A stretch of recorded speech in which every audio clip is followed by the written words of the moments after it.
We have a new sponsor of ROAS. You Are Not Your ROAS is happy to welcome our primary sponsor, retention.com. If you love money, you're going to love retention.com. You'll hear more about them later in a bit. Until then, enjoy this episode of You're Not Your ROAS exclusively on the Triple Whale Network. You have to pivot. I mean, even if you are one of those big companies, you have to have enough emotional intelligence and as little ego as possible to understand that we got to pivot, that I was wrong. And I'm not saying I was wrong to go the CBD route. I just think for us, why we pivoted, one of the main reasons is compliance in terms of like Facebook, Google, Amazon.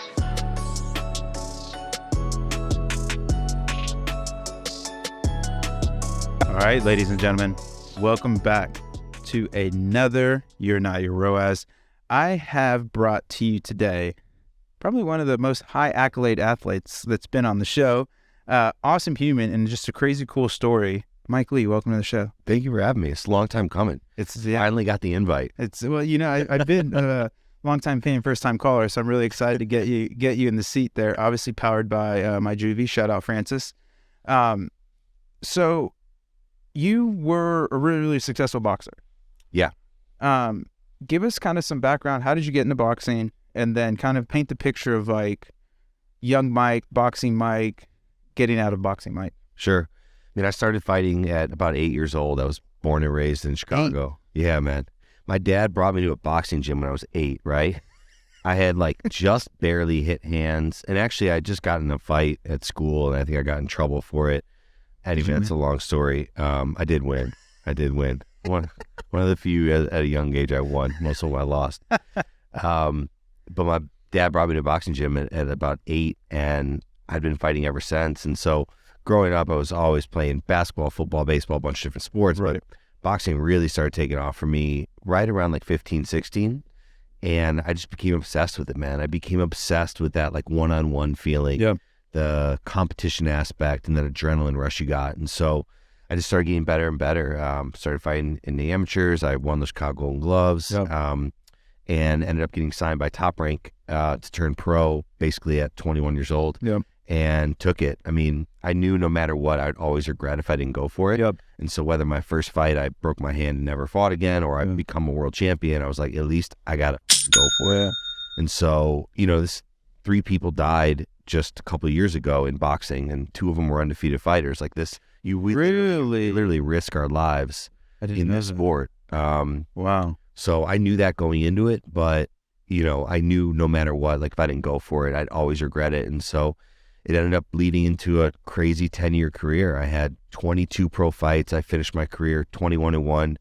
I finished number 3. 21-1.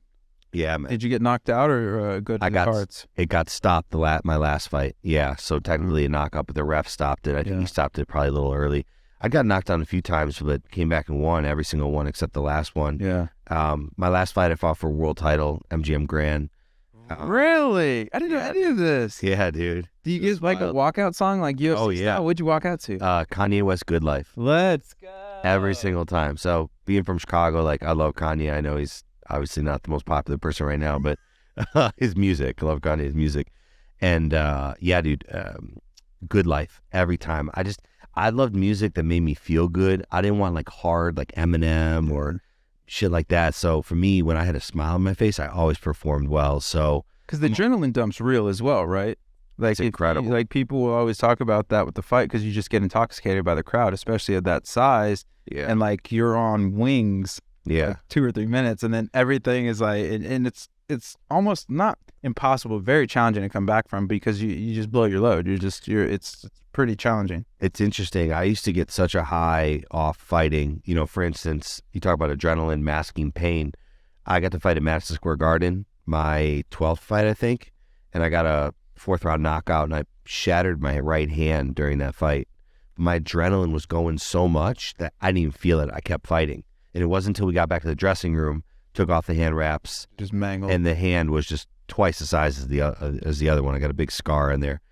So that kind of showed me, I'm like, holy shit, like how incredible adrenaline is. And even after the fights, I would almost like get depressed because that adrenaline dump until I had the next fight. It was just like, what's next?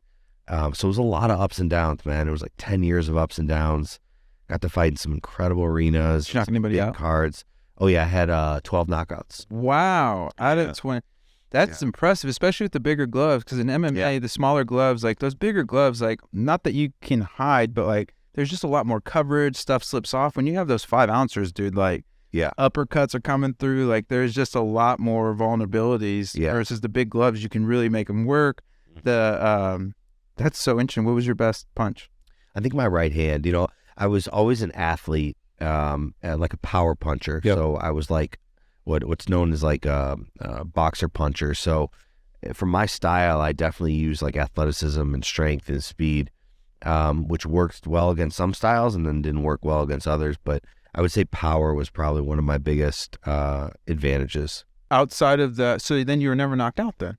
Outside of the TKO?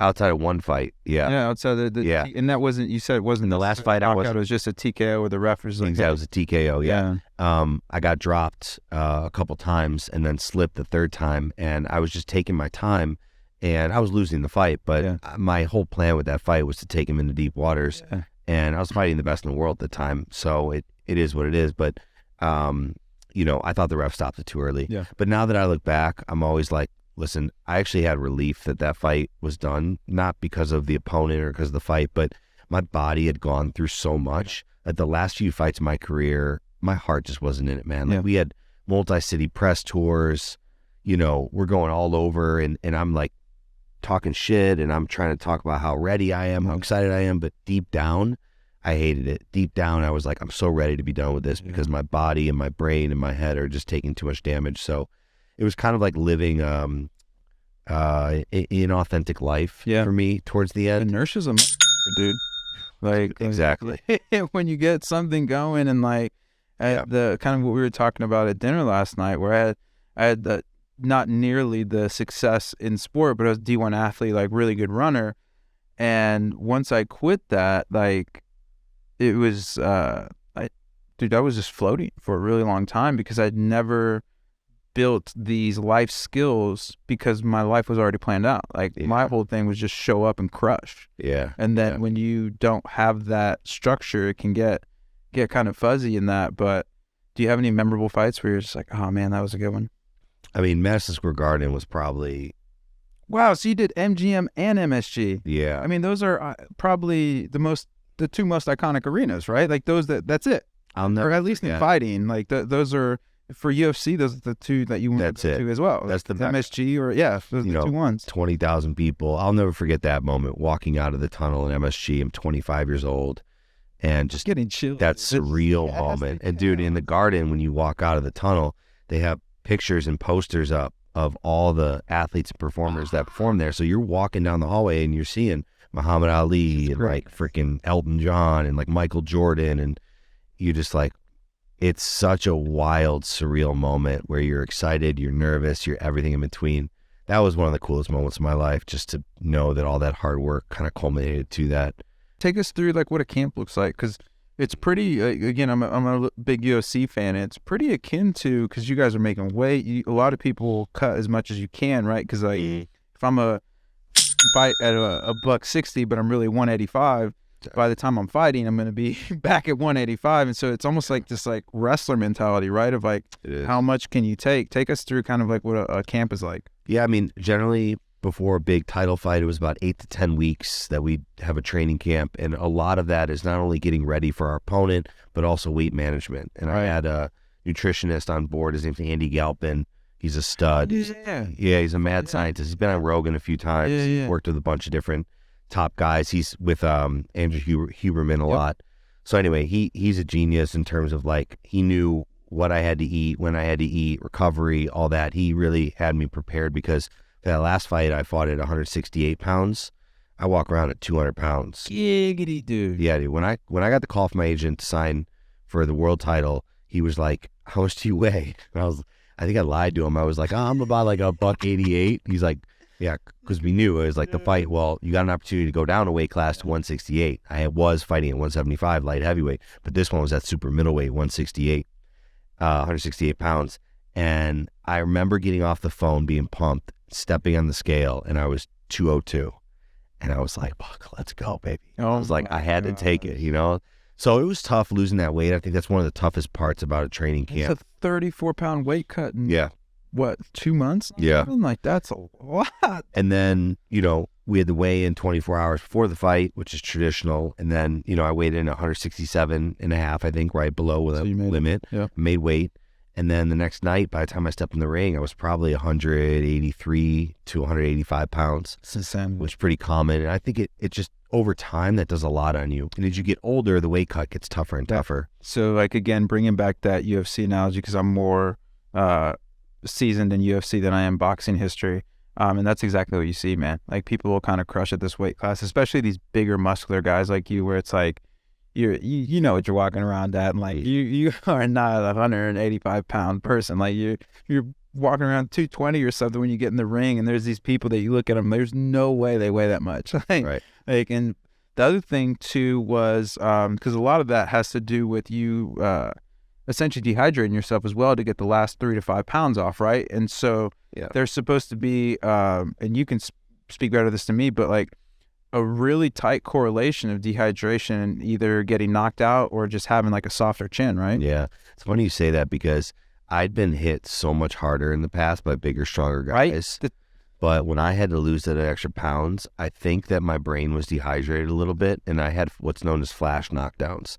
So I remember getting knocked down and being like, why did that knock me down?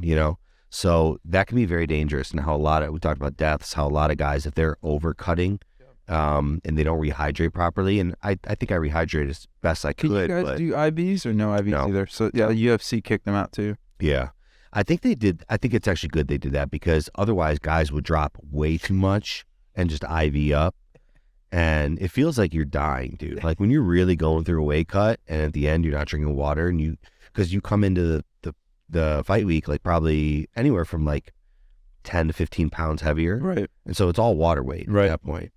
And I don't miss that, man. I don't miss it. I'm grateful to be retired and eat what I want, drink what I want. The same, man. That was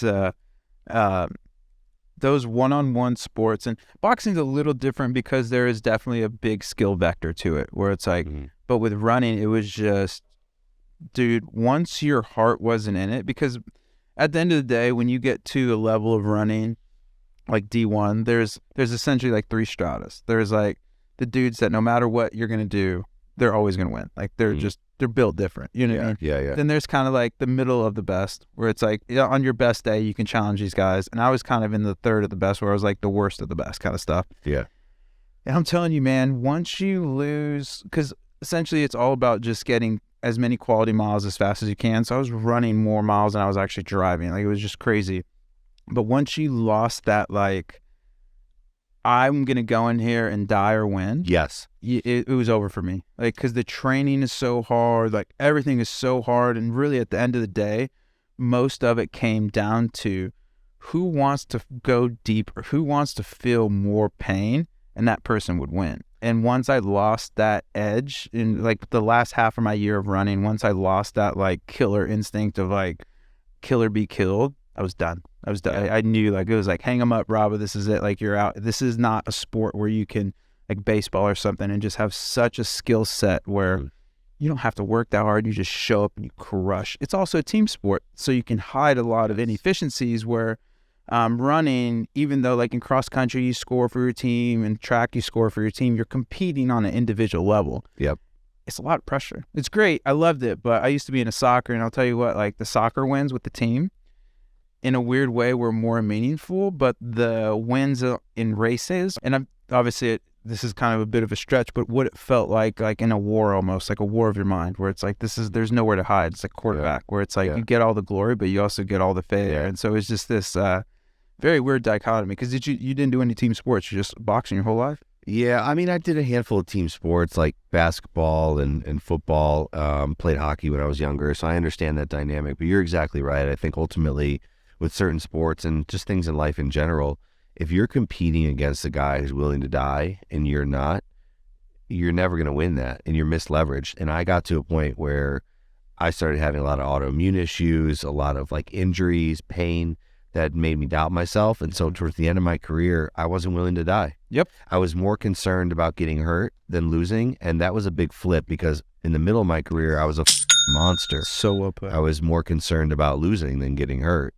And I was mislevered, I guess, towards the end. And that's when you know you got to get out. And I'm glad I did. Especially in fighting, because you're going to take like too much it could damage. be one bad fight and you're going to have lifelong repercussions. Which is crazy. And that was really tough for me because, I mean, we were almost, after that, I was struggling with retiring or not, because at that point I'm fighting for titles, like making great money. I worked so hard to get to this point, and here I am. You know, we had an offer on the table to fight Julio Cesar Chavez Jr. right after. Really? Yeah, that fight got really close, and I ended up saying no to it because I was just like, I know if I go down that route, I'm going to have 5 more fights, and they're going to be big, and who knows what will happen to my brain. And like, I want to play with my kids one day, you know, and my grandkids. And so it's extremely tough, but I'm confident I made the right decision. Yeah. No, man, that's huge. Who's the guy? What was your favorite like training techniques? Because you're busting. So for all of us that don't know, I keep referencing to dinner. We have this little fun guys dinner. Mike just got inducted into it last night. And one of our, as well as the bill. as well as Yeah, I was like, hey, come to this dinner. And then apparently right at the end, they're like, oh, new guy pays. I'm like, all which is true. But now left that out of the group chat. it's the MLM. Yeah, the message didn't send. I don't know what happened there. Yeah, I'm about to hit up like 10 buddies and be like, yo, basically get like free meals for the next. It's our dinner MLM. Yeah, It's I love it. But did you have any favorites? Like the speed bag? You said you like sparring a lot, or like hands, like doing combinations and stuff. What was your jam? Yeah, I mean, I got big at swimming at the end. I felt like that was really good. You know, the assault bike, which is the fan bike, I think is really cool because when you go hard on that, your legs give out. And it's very similar to like when you get hit with a punch and you're kind of like wobbly. Yeah. So what we would do is go hard on the assault bike, get off, and then start shadow boxing just to kind of simulate that. Obviously, sparring is the best and only way you're really going to learn how to fight. Do you spar with headgear? Yes? Yeah. Okay. Yeah, we always spar with headgear and we spar with heavier gloves. Okay, even more padding. Yeah, because the idea is like you don't want to get cuts and you really want to minimize damage while also like performing at the same level. But yeah, sparring can take a lot out of you too, right? I mean, you're still getting hit even though you have headgear. So it's much more than just the fights. Actually, to be honest, more of the damage probably comes from sparring sessions. A lot of there was a big shift in the UFC from that as well, because it was more so like, oh, the hard sparrers are always the best fighters, and it wasn't necessarily that. It was just a bit of a survivorship bias. It was like these were the dudes that lasted and could take the damage, and then actually, but like there's really talented people that took different paths towards training that did phenomenal, and it was yeah. And you get guys that were phenomenal in the gym, and then on fight night, they couldn't perform. Dude, it was so crazy. We had the same thing with running. It was so... In practice, they crush it. Dude, there was a guy that... so I did track as well. And so for people that don't know track, the only reason I'm giving you this visualization is because it'll make more sense. There's a 100 race and a 200 race. 100 is in a straight line. And a 200, because a track's a quarter mile, so 400 meters. A 200, it's almost like a J. It has a curve. It has 2 turns on it, right? This dude could run the turn and the 4x1 faster. Sorry, I said 200. So the 4x1 is 4 links. Anyways, too long didn't. Basically, this dude would run faster times on the turn because he was on a team and didn't have the pressure than he could run on straightaways like by itself, which was like, it was impossible. And so it's just so interesting to me where there's a real mental component to all this. It's a real one. And I'm super grateful for it because it's taught me so much when it comes to now being an entrepreneur, now speaking, now just handling life. Like I spent over a decade literally getting punched in the face and getting knocked down and getting back up and just learning about resiliency on another level. And I think it's really helped me when I think about like risk and I think about performance and work ethic. And so no matter what, I think that sports, especially at a young age, is incredibly valuable. It can teach you so many skills. Dude, I couldn't agree with you more. I think the only thing that I would push back on sports with, or not push back, but the caveat where there is a very militaristic mindset, right? Like coach knows best, do what the coach says, which is totally fine. The camaraderie is great, but that only this is the best way is something that as you get older, you want to be a little bit wary about and kind of be able to explore. But I couldn't agree with you more. Sports are huge, man. I got so much. And there's also a certain vector of, dude, the devil loves idle hands. Like, I was such a little shit, but like, I was so busy all the time. It was like impossible to get in trouble. Or I was just so tired because I get up and run, go to school, run after school, work out in the middle of the day. Like, I was just so tired. I didn't have any time to get in trouble. And like, I definitely would have gotten in trouble. You know, and I still even did get in trouble, but it was at lower magnitude. A little bit less, yeah. Okay, so now MSG, you put the gloves down. Now what? Yeah, well, I mentioned earlier I was dealing with a lot of autoimmune issues. What, for people that don't know, can you give like a too long didn't read, or just like explain like your 5 what autoimmune is? Yeah, well, autoimmunity is essentially. And yes, I'm having my second GB. Don't judge me. Yeah. That's actually a White Claw. For those listening, not with a Jewy sleeve. Yeah. It's a Four Loco. They still make those? I don't know. Can we get some Four Locos here, Kevin? Okay, Kevin. Can we Postmate it? DoorDash? Yeah, let's turn up. We'll turn to drink champs here. Yeah. I forgot completely what the question was. I'll play around with the digression. I'll bring us back. Oh, the autoimmunity. There we go. I'm back. But do you think we should do like some drunk D2C history or something like that? Dude. Drunk history is hilarious. And I love it. I love so drunk history. Like, they need to bring that back. I haven't seen you ones, but it was so funny. You might as well, man, because this isn't live. Like, if I were you, I'd get a bunch of Four Locos in here and just get a bunch of big founders drunk and just see what comes out. That's a good idea. You know? Yeah. I don't know. Yeah, there you go. I'll co-host that podcast. Yeah? Dude. Yeah? We just need a good name. That's all we need. When you're back from Europe, we're going to get it started. We'll recreate this little situation. And I'll have your Four Locos. Yeah, so like a lot of people that deal with autoimmune essentially is a class of different diseases and conditions where essentially your immune system is overactive. So it's attacking itself. It's attacking healthy cells. Got it. Usually what a lot of the traditional route is, you know, whether it's a TNF blocker or just other modalities are suppressing the immune system to kind of like calm it down. But I was diagnosed with a couple different autoimmune diseases, and whether or not boxing caused it, I don't know. They don't know. I had some genes like HLA-B27 and a handful of others that were indicators. But it really is just like I was in so much fight or flight, and it was constantly putting Humpty Dumpty back together again. Yeah, I mean, overtrained. So I used to be really overtrained. I used to be really into CrossFit, and this was a really common thing in CrossFit all the time, where you like these people look impeccably healthy, but inside they're falling apart because they were just chasing the dragon. Like the next workout, they're doing 2 a days, and you're doing all these things where it's like, it's great, but there's a certain aspect of like, it breaks everything, right? Because the fight or flight stuff, the other crazy thing that Ben House was harping on when he does his presentations is you can only make sex hormones or stress hormones at once. Like, you can't make both at the same time. And so like what would happen, because these CrossFitters are overtrained, these are like these Greek gods or Greek goddesses, they look fantastic, and they're never horny. No sex drive. No sex drive. Wow. Because they're just constantly in the fight state of like, they're just constantly they can't get into the is it parasympathetic? Yeah, they can't turn down. They're just constantly, and you get into kind of what you're talking about, either lifestyle effects or like the machinery actually starts breaking. Yeah, and that's what it started doing for me. So, you know, at one point I was on 8 different medications. Holy smoke! It was really bad. I had almost 2 years out of the ring. I didn't even know if I'd fight again. It was a dark time for me, and I ended up slowly but surely getting off of those medications and learning about different all natural modalities, like everything from breath work to meditation to changing up my diet to hot cold contrast, infrared. I go on and on, but you know, there was never one, CBD being a huge part of it, and why I started Soul CBD with my sister. But there was never one thing. It was always different pieces to the puzzle. Yeah. And so for me, I became obsessed with like, how do I get better without just taking another painkiller or taking another thing that has no longevity for me or could be dangerous or have side effects. So it really opened up my mind and world to functional medicine, which kind of takes a little more holistic approach.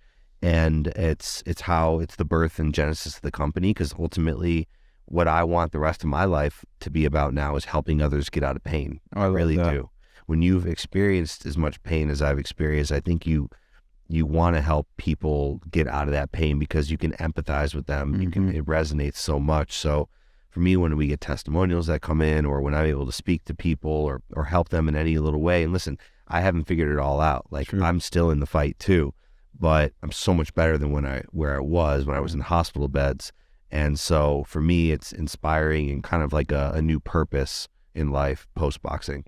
That's beautiful, man. Yeah. So tell us more about Soul CBD. What do you guys sell? Give us the story there. Yeah, man. So we started the company a little over 4 years ago. Holy smokes. You guys are only 4 years old? Yeah. Dude, let's go. Actually, to be honest, I really only took it on about 3 years ago, maybe even 2.5. We started the company, had a couple operators helping us run it, but it wasn't until I retired that I fully took it on. So, it's tough in the CBD world with compliance and everything, but we sell all natural solutions for anxiety, sleep, and pain. So we have CBD gummies that have CBD, CBN, melatonin. Best tasting gummies on the planet. Yeah, our gummy, I will say, flavor profiles are unrivaled. Thank you, buddy. Yeah, we worked really hard on that. So we have oil drops. We have doctors on our advisory board. We have a whole doctor line that's different supplements for like thyroid, hormone, gut. So we're expanding now outside of just CBD, and we're just going to be known as Soul. So we're chopping off the CBD, and we're going to be a wellness company. So later this year, we're putting out. Take off the. Yeah, exactly. That's amazing. Yeah, CBD. That's awesome. So it gives us more optionality, and I want to play in different fields of wellness, and also we get into the weeds of like compliance and running paid. It's so much easier as a wellness company versus being CBD. So I want to offer solutions to people that could have CBD or not. It depends. But first, let's identify the pain point and what's the best modality, what's the best product that we can put in that pain point. That's beautiful. How'd you land on Soul? Why is it called Soul? That's a great question. And now that I think about it, as much as I love Soul and it means so much to me, I wish I chose a less well-known name. Yeah. Because you think about like SEO, domain, and trademarks and all that. We were going back and forth, my sister and I, and we were on a walk. I was living in LA at the time, and we were going back and forth on all these names and checking out the trademarks and what worked, what didn't work. And she was like, "What about Soul? Like it feeds your soul, right? Yeah. It nourishes your soul." And we just felt like it had this like holistic, good vibe. Obviously Soul Cycle is huge, and the word soul just generally has a positive connotation to it. Yeah. So we went with it. Obviously now the lawyers and trademark and the higher ups have said that was probably a poor decision, but here we are. Yeah. Well, would you ever rebrand? Because your logo isn't, so the reason I asked this is because a really good buddy of mine runs Outweigh socks, and they used to be, oh my gosh, I'm going to forget what he's done such a good job with Outweigh. Under something. Anyways, it was the same thing, but they kind of did the same thing where their moniker actually has like a U in it just naturally. And so it just ended up working out for him that everything, and he pivoted into Outweigh, which is, they're awesome. I have some on right now. I think there's some pros and cons to that. We do definitely have a great brand identity. You guys do. That's the problem, right? We're such a sticky brand. Yeah. So I don't want to do that. We are technically going through a rebrand from Soul CBD to just Soul. Fair play. A wellness company, right? Yeah. Soul Wellness. So for us, that's kind of the rebrand. Changing the URL. We're now getsoul.com versus mysoulcbd.com, which was clunky and long. Yeah. So that kind of is the rebrand. But yeah, in hindsight, it would have been a much easier 4 years ago before we even started this. So we kind of chose a random name for SEO and whatnot. But here we are. It's everything. Yeah. Everything. I don't know. I'm not a big namer. I think my only big requirement for a name is it just can't suck. And even then, it still works out. Like Xerox, what a terrible name. They built a bazillion-dollar company. And so, I don't know. So you get your gummy lines. This is quite annoying. And about this expansion and stuff like that. So for CBD, though, as you alluded to, tons of headwinds on paid. Mm-hmm. So what are you guys doing in terms of acquisition? Because you guys are doing numbers. So how are you getting people in? I know you're really. After that question, I got to make sure to plant a flag. You guys did the crazy refund thing that I really want to talk about. Yeah. Okay. Yeah, that's cool. So for us, we were lucky. We thought about we did it, I would say, the hard way or a different route of building a brand. Instead of going, which a lot of CBD brands do, the affiliate route, right? Publishers, old school affiliate, different lead magnets like that, and as well as, SEO, really. Yeah. We went brand, community, influencer first because I love language. We started the brand with my sister, who has a big following, a big podcast, and then myself, but it was really her that was the engine that drove it. So for the first year and a half, maybe even 2 years, we didn't spend a single dollar on a paid ad. We said community first, brand second. For Angie, it was like, how do we create these affiliates that are already in her network? Because she was already in health and wellness, doing these big events and shows. So we had 25 to 50 of these like brand evangelists that absolutely loved us, that we took care of, that then spread the mission. So our base and foundation that we started with was so strong that it ended up helping. And so our conversion rate, our LTV, our customer return rate, all those numbers are so sticky. And so for us, we're like, all right, let's lay that foundation and then we can build up. Because when we started the company, it was like a little side hustle. Yeah. Like I said, I was still had my career. Angie had her career. We didn't even know it'd kind of take off to what it is, and we still have a long way to go. But community first, brand second is kind of where we landed. And now as we need to scale more and more, we're now diving more into SEO, affiliate, other world, which I think is not as easy as building a sticky brand nowadays that people really like resonate with. Retention.com is not only just sponsoring You're Not Your ROAS. Retention.com is here to help you make more monies from your email campaigns. They're an amazing resource for marketers, and you can see all their podcasts and resources right on their site, including the 5 fundamental flows you need to grow. Go check it out at retention.com or in the link below. Now back to the show. I couldn't agree with you more, man. And I think there is a certain aspect of like levers and knob turnings. I think with community, with brand, with this emotional connection, I think it's the better play, especially like essentially like content. Because my big, and it's funny because we do a lot of attribution for paid, but my big pushback on paid is once those impressions are served, like that money's kind of essentially spent.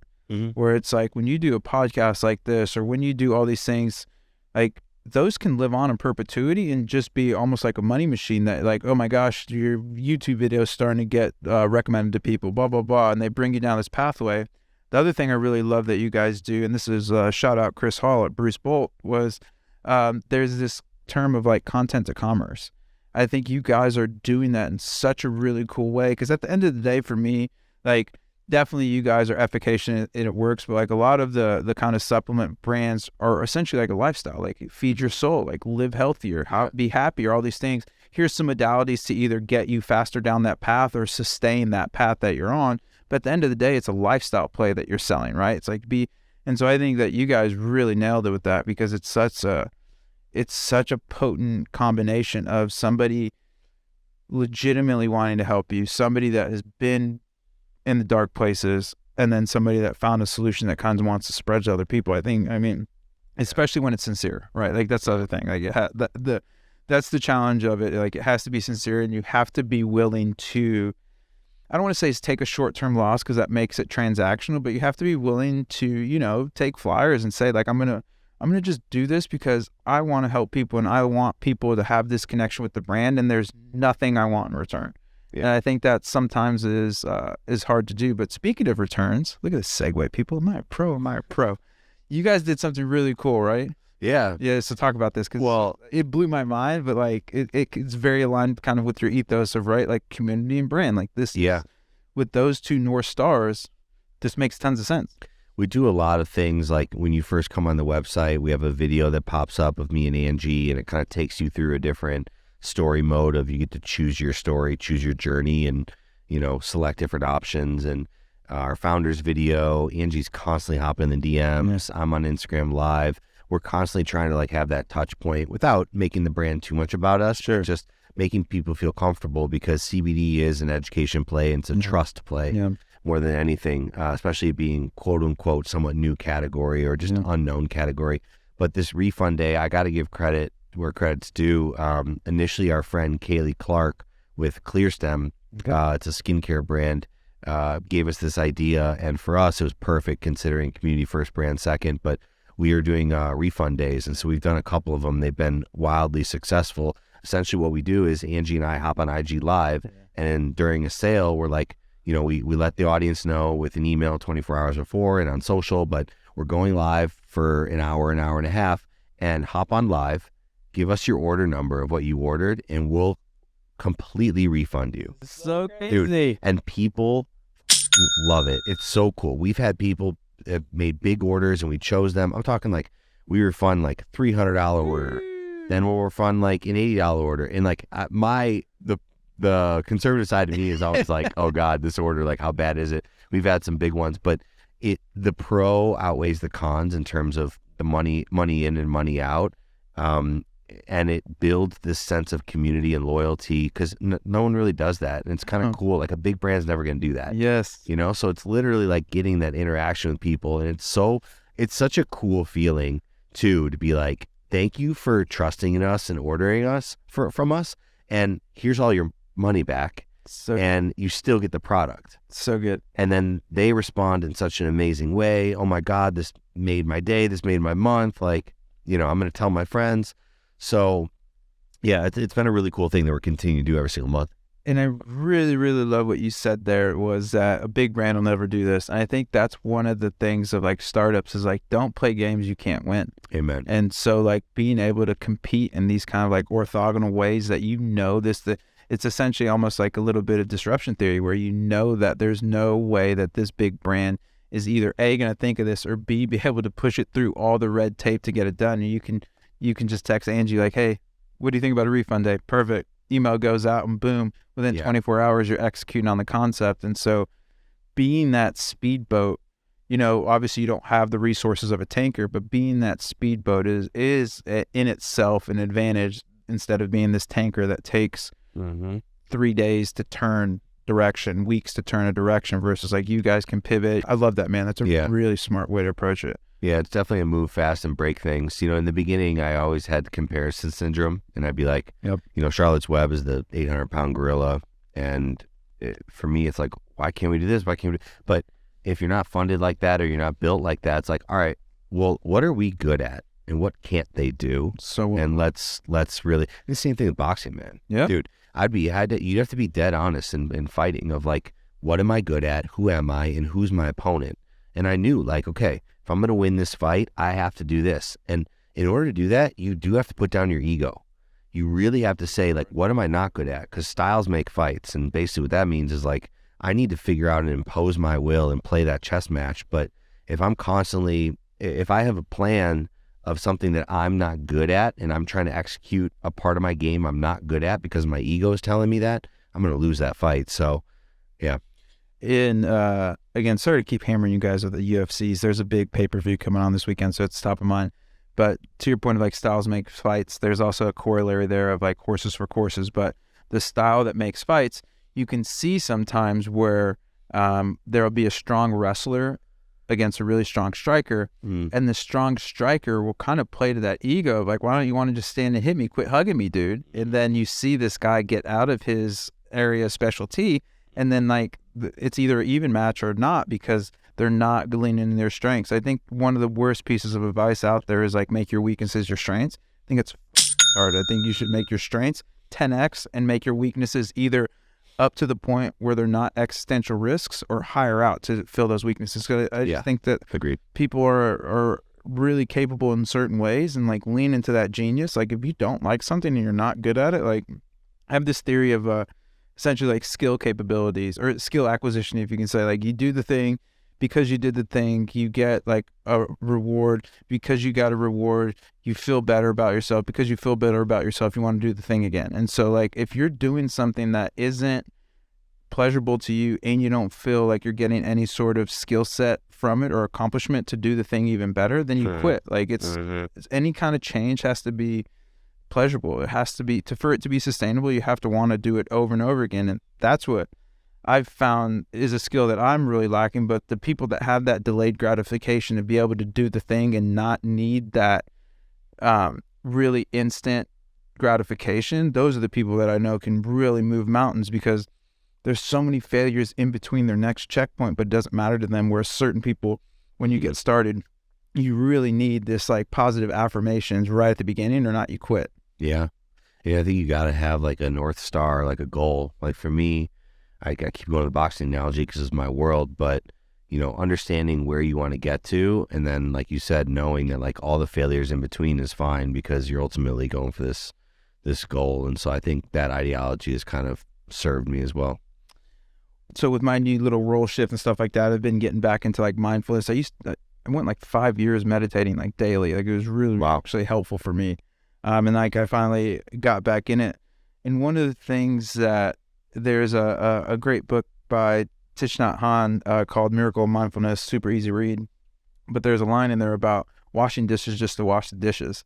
And one of my big regrets at Triple when I was CMO was we did so many cool things. Like we threw a reality TV show, we had the Whaleys, we had all these like really fun things. I never really enjoyed it because I was always, I wasn't washing the dishes to wash the dishes. I was washing the dishes to get them clean so I could watch TV and then I could do the next. And I was always living the future.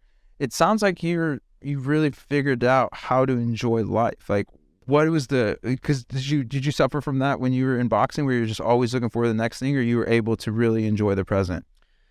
No, I think there's always that part of me that'll have that in me, and I think it's a blessing in a sense, because it makes you want to keep working harder and harder. But it's really after boxing that I've kind of taken step backs and try to like celebrate little wins. Yeah, that's right? Another thing I did not do well. Yeah, so that's been, and even with our company, we try to celebrate little wins, and even my employees, like every single birthday, every single little win that they have, I'm always sending them gifts. We're a family, so I do think that's important, because what happened to me is I didn't have that mindset in boxing. And when I got to where the point I was supposed to be happy, world title fight, MGM Grand, your face all over the casino, I couldn't have been more miserable, dude. It's crazy. And I was like, what the f is all this work for? The dog catches the car. It was really rough. Okay, now what? Like I had a few of those moments where I'm like, dude, I'm really, really doing everything I want, and I'm still like, not satisfied, not happy. Like, and I do understand like that's why I'm not like full on Buddhist where I don't want to go live in a cave for months, but there is a certain tension between, because like what you're saying, like the ego as well. Like, dude, my ego has gotten me to where I'm at, but it's also can be really destructive if you become like, if my identity was the Triple Whale CMO, which it was for a really long time, like I'm still kind of working through things, obviously still here at the company, but like that identity shattering is something that's so, if you can get through it, useful, because now you can start to, Charlie Munger has a great line of like an internal clock, or like if you go into the like academics, it's called like an internal and external control or locus, where like doing things that like really fire you up inside versus like looking for that external validation. Because if you're in the latter, it's just the grass is always greener. Yeah. Or that's at least what I've found. No, I'm with you. I think even when I think of like working out, I only do things now that I really enjoy. Pickleball, when I was living in California, surf, things that are fun to me versus like feeling obligated to do it. And I think you're never going to create like good habits unless you're like really fired up about it. Yeah. What kind of tips or tricks or advice would you give to Mike just starting out in his entrepreneurship career? Don't be so hard on yourself. I think comparison syndrome for myself was big, stepping into a new spot. Also how important a good hire is. Yeah. Oh, so up. And when's your first hire? When to know. Actually, our first hire, is our current COO. Let's go. So you awesome. nailed that one. We nailed it. Jeff's an amazing guy. He's now part of the company. He's in so many ways. And he went from, me just hiring someone on the side, like hourly, to all the way to our COO. And it's been phenomenal. He's become like family. But it ultimately, I think, not letting go of certain employees, not because I didn't like them, but because they weren't the right fit. I'm very empathetic. So I think I let some people on stay longer than they needed to. Yeah. But I'm just realizing that like it's your team, dude. It's your hire, it's your hires, it's your culture, and that's what I wish I knew early on. I'd tell myself like invest more and make those hard decisions of the right hires, because it's so much harder to let someone go, right, and then deal with that aftermath. So it took me a long time to get to that spot, but now I'm really confident we have a pretty rock solid team. Yeah, that's great advice, man. Hiring's so hard. Hiring is so hard. And then to your point of really getting lost in the sauce sometimes with scale, or you just made the wrong hire, it's just so much easier to kind of rip that Band-Aid off. Here's some severance or something, or like, this just isn't a match. Because the other thing is, and thankfully we never had this at Triple, but it just takes kind of like one weirdo at the party to ruin the whole culture. Sure. Or subsume it. And you're just like, oh my gosh, all these processes now have to change because of this one person, or all that. Like, and it's almost that thing when you're at a party, right, and everybody's vibing, and that one person comes and like the record stops, like, and just the whole aura of everything changes. I think is really like, I hired mostly on vibes, man. I was like, obviously there need to be like a requisite skill set that I know this person could do, but especially when you're hire skilled people, it's like, don't tell them how to do things. Tell them what you need, and here's a spear, go hunt. Like, I always hated telling people how to do stuff. It's like, that's what the money's for. And it sounds corny, but I think listening to my gut more, like, not that I'm always right, but at the end of the day, I'm not going to regret it if I listen to my gut. And the times when I haven't made good decisions on personnel or in the business is when I haven't listened to my gut. And like you said, you hire on vibes, dude. Like, that's it. There's a saying, like, when somebody tells you who they are, listen. And so I only had a few times in my life where you want something to be true so bad that, like, there's another little line where the reason you left in the end were the things you overlooked in the beginning, where it's like you knew it was there, but you're like, that's just a quirk, or they're not going to do it again or whatever. And then it just like, but you're absolutely right. And the other thing too, and to be fair, like, there have been some really, really smart people that I've worked with that I really couldn't stand. And so what I would do with them is essentially like keep them almost like a lawyer or a finance person, like get away from the core business, but they were so good as lone wolf operators. It's like, just keep them as a contractor, just feed them stuff, and then, but like keep away from the home, the core people. So sometimes there's some caveats there, but definitely you have to either be awesome, on time, or likable. If you have two of the three, you're going to be okay. But if you're only like one of the three, you really have to do incredible work, because if not, it's just like, what's the point? Like, I don't want to put up with you. Another thing I learned and kind of wish I knew early on is that EQ, emotional intelligence, to me is so much more important than your resume. And people overpay for people that have big egos that don't have the right EQ. And dude, give me someone who's young, hungry, and wants it, and I'd rather have that person than the person with the bigger resume. Dude, I couldn't agree with you more. To be fair, I think it matters at what stage you are in your company. For sure. And in which position. I know it's a big generalization. But no, I agree with that generalization. To be fair, I just want to caveat that, because one of the challenges when you're running startups, people will have this amazing pedigree, but they're so used to like processes, structures, all these things, that's like, when you're still at the generalist phase where you just want to have like proper emotional EQ, hire at vibe, and kind of grow your team into what it is, it's amazing. And you bring in this killer and then they just die because they're just not used to, they're used to living in a zoo where everything's provided for them versus living out in the wild where they got to go hunt. Yeah. And I think that was something we did at the beginning, where we went through this super early on, went through this big hiring spurt, and we got all these incredible people, but it was just really hard to generate productivity out of them because we were still figuring out who we were. Like, and these people were, well, I need this, I need this, I need this. And you're just like, dude, send the email. You know what I mean? You don't need a copywriter. You don't need this. Like, write the headline, write the copy, get it done. Well, I need a copywriter. Well, I need this email service to do this. I need this proofreading service to this. Right. And again, it's not right or wrong. It's just that mismatch of, when somebody has that incredible pedigree from these big companies, you got to remember there's so many like processes and stuff that they're coming from that they're in that kind of more specialist role where a lot of times until you hit some certain inflection points, a generalist is really the pathway at startups, where you can kind of have them mold into what you need or something like that. Anyway, I'm kind of rambling on here.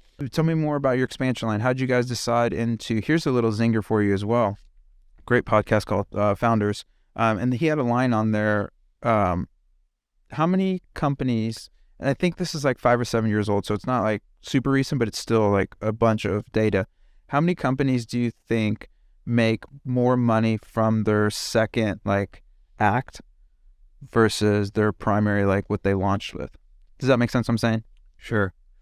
Well, I guess how do you define second act though? What do you mean? Like I said, like, so for like a rebrand or their not necessarily rebrand, like a second product line launch of like so if you launch more CBDs, that doesn't really mean anything to me, but like now you're going to go into supplements. You're talking about now you have your oil tinctures. I have all these things. What percentage of companies do you think made more money? Well, just the way you tee that up, I'm thinking it's like 80%. You stole my little thunder. No, it's only 50, but it was still blowing. It still blew my mind. Like a lot. Half of the companies that got to the show with X make all their money from Y. Wow. This is a Fortune 100 data set too. So these are massive companies. So like that blew my mind. You have to pivot. I mean, even if you are one of those big companies, you have to have enough emotional intelligence and as little ego as possible to understand that we got to pivot, that I was wrong, you know? And so, and I'm not saying I was wrong to go the CBD route. I just think for us, why we pivoted, one of the main reasons is compliance in terms of like Facebook, Google, Amazon, all these verticals that we either have trouble getting on, can't get on, or have to tailor how we operate in it. It's not very scalable. So for us, expanding the wellness line just makes sense because it's a new customer acquisition tool for us, and we can play in some other areas that we normally couldn't play. Love that. To bring them into ultimately what is our high margin products, which is CBD in general. And plus it's just exciting for me to offer different types of products to different people with different ailments, right? If they come to us now and they know and trust us as a wellness brand in terms of we're double third-party lab testing. We use like the strictest guidelines with organic ingredients and the whole nine. They're like, all right, well, if I have an issue with my gut, I'm going to try out Soul. Like I trusted them for anxiety and sleep. Let me trust them for some other pain categories. So that's really the strategy and the vision for this rebrand. That's beautiful, man. I love it. You want to jump into some quick rapid fire? Ooh, let's go. Okay. Rapid fire. All right, here we go. Instagram, overrated, underrated? Overrated. Really? You guys are big on there. You do so much work on there.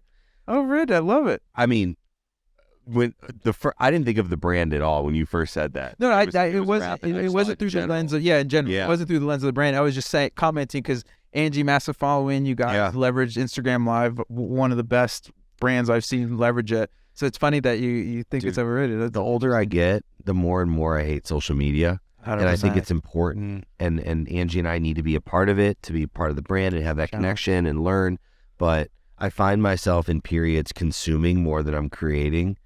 And it just is like, it's a mental death trap, man. Social media is the worst, let's be honest. So it can be great. It can be incredible. It really can help people, but I just think the majority of it is kind of toxic, especially to young kids. Especially young women. Young women. 100%. Your image stuff. Because men's self-worth. Men's coping mechanism is usually physical, right? Like you versus like women, that's like social, where they'll go around and spread lies or rumors, and now we just give these gals a nuclear weapon essentially with Instagram. And so, I don't know. I will tell you what, the Instagram ads are amazing. I do some. Hell yeah. I get got on shopping all the time. Yeah. No, they're so good, but. Me too. No, I'm with you. I think it's, I wouldn't go as far as overrated, but I like it. This is your show, so we'll go overrated. YouTube, overrated, underrated? Underrated. I love that. Why I love YouTube is I think, obviously, Google, it's an incredible just SEO tool. Yeah.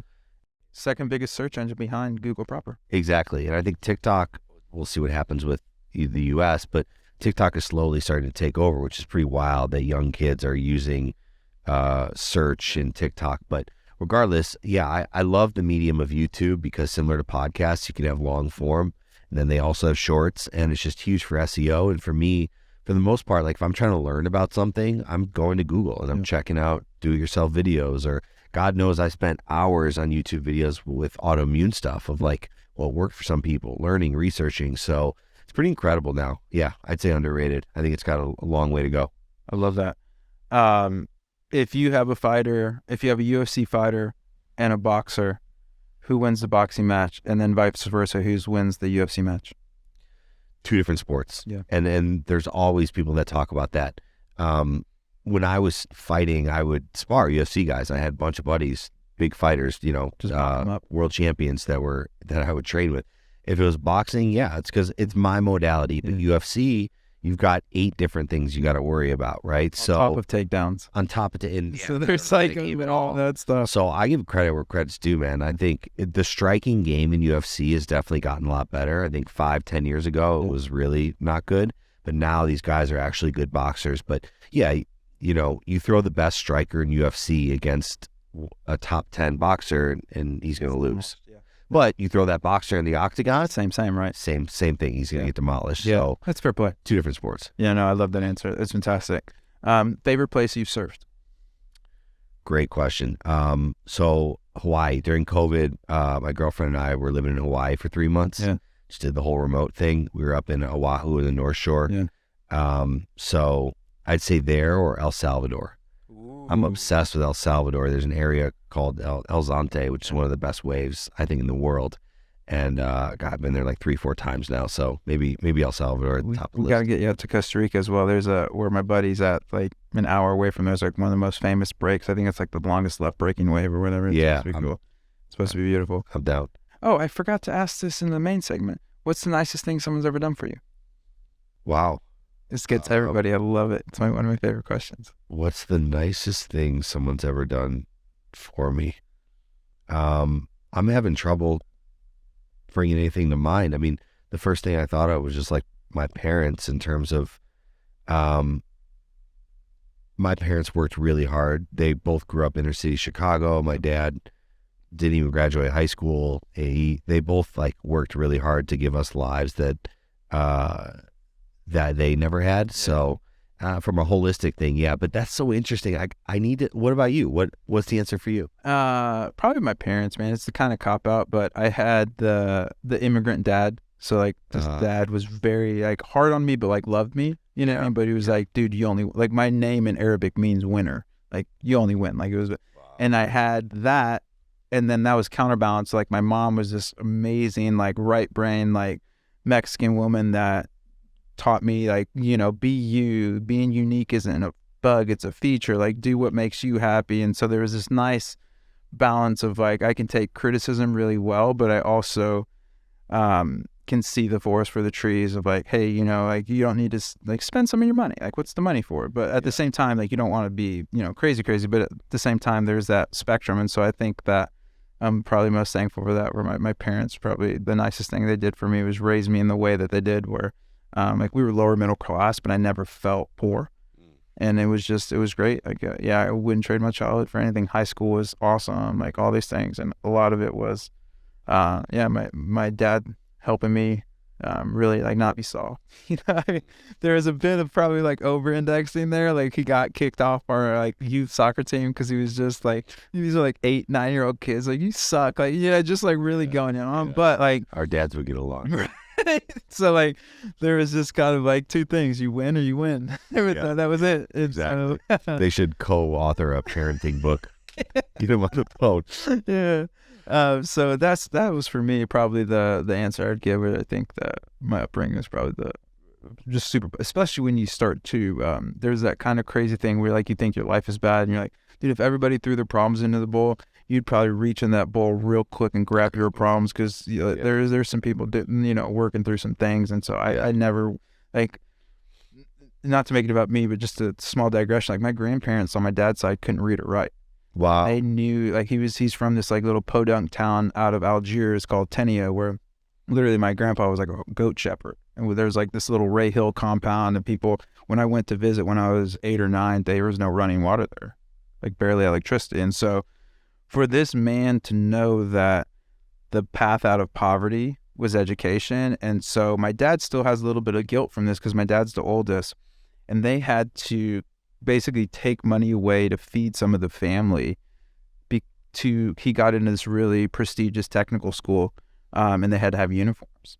And so like some of his like siblings wouldn't eat because they had to pay for the uniform to send him to school. And so like that's kind of you know what I mean, where I get a lot of my biggest fear is being mediocre, or it's like to do what my dad did would be like me becoming like a multi-millionaire. I'm never gonna know what it's like to go hungry, to not, you know what I mean, like all these things that, to your point of like your parents working really hard to make sure that I never had to experience a lot of these like trials and tribulations. So yeah, it puts a good pressure on you. Yeah, in a healthy way. Yeah, absolutely. Okay, we're gonna wrap up on the last question. You get to invite. You're having a 4-person dinner. You get to invite 3 people to dinner, dead or alive, fictional or non-fictional. The last guest invited Batman, the first fictional pick ever. Who's getting the invite from Mike Lee? Batman. It's great. Yeah. That's awesome. So I invite 3 people. 3. So it's a 4-person table. You're sitting at the head. Yeah. You're gonna have dinner with 3 people. Anyone in the world, dead or alive. Who's getting the invites? Who was the president during Roswell? Was that JFK? I want to invite somebody that can tell me about the aliens. Yeah. My first instinct was JFK because I feel like that'd be really cool. Yeah. I'm gonna go Muhammad Ali. Gangster move. For so many reasons. Is that best boxer ever? No, I think he's the best fighter for our sport in terms of everything he did for the sport, but pure technical. And no, not quite, but Lennox, all-time legend. Heavyweight? Oh, I guess, that's the challenge, right? Is like best all-time boxer. It'd have to span like, it's like the pound for pound for UFC. Right. So it's a harder thing. Yeah, your favorite heavyweight? Whatever. I think Tyson Fury is all-time great. I forgot about that guy. That guy, I think, that's a great point.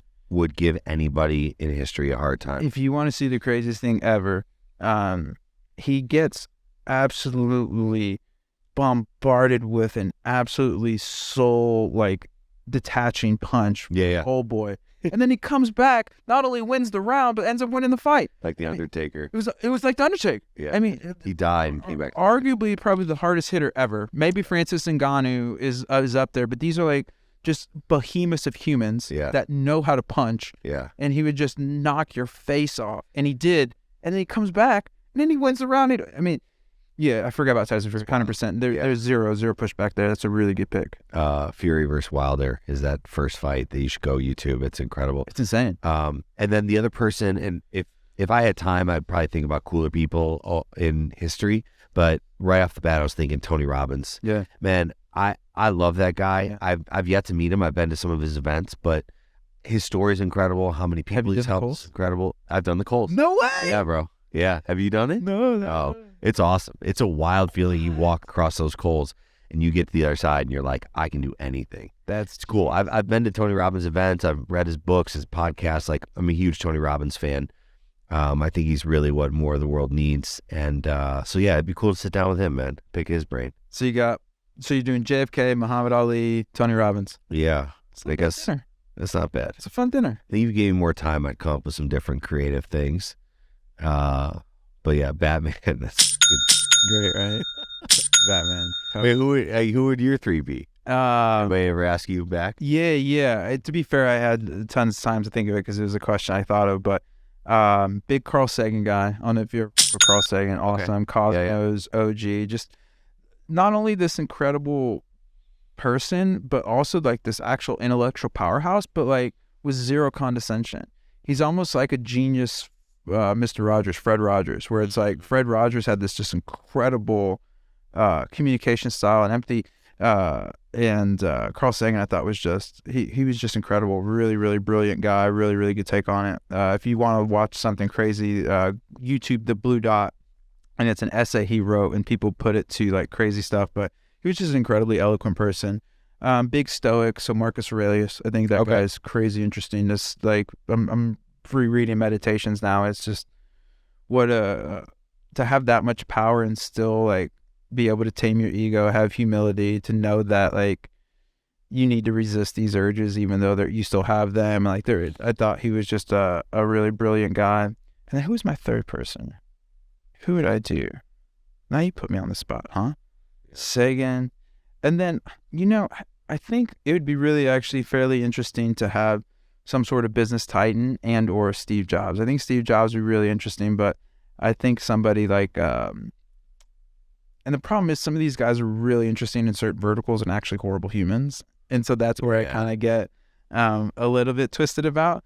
But I think like Rockefeller would have been interesting. Like one of these like titans like Rockefeller or Carnegie or something, kind of really douchey people, but just seeing how they were just so ahead of like, they saw the chess game.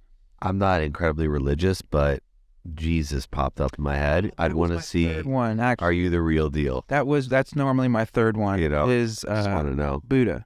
That was my all right. There you go. Buddha, because it was. Do you know the story of the Buddha-ish? Yeah. Basically, super rich guy. His dad didn't let him leave the palace or see any of the like ills of life, and then anyway. So I think that's a very cool apocryphal story. Dude, we did it. We got it done. We nailed Another it. ROAS in our books. Tell the people where to find you. How can they get some soul CBDs? Time's yours, my friend. Yeah, we're at get.soul on Instagram, and it's getsoul.com. And then you can find me. I'm at official Mike Lee, really only on Instagram. I have a Twitter, but barely on it. And I am not Mike Lee, the senator. Yeah. I get a lot of hate tweets and a lot of hate messages. You'd be shocked. People hate this guy, Mike Lee. I know nothing about him. I'm not for him or against him, but it's not me, dude. So please stop messaging me. Dude, you should see. It's really insane. I'm like, how stupid are these people? Because my Twitter handle is Mike Lee Boxing. Yeah. And they type in like, what a POS Mike Lee Boxing is. I can't believe you voted. Sometimes I'll chirp back like in a funny way. I'll be like, what did I do? Yeah. So anyway, I'm not the senator. I'm not going into politics. I used to punch people for a living. It's very different. Not the senator, Mike Lee. Getsoul.com, CBD, right? Yeah, go get your CBDs. I'm telling you guys. Getsoul.com, yeah. Getsoul.com, yeah. The flavor profiles will absolutely blow your mind. When's the expansion? Or the stuff's already online or no? Yeah, so the rebrand is happening in early May. Amazing. Oh, wow. Yeah, so probably when this drops, actually. Or yeah. Right around there. Yeah, it'll be awesome. Almost there. Dude, thank you for coming on, man. Thanks for having me.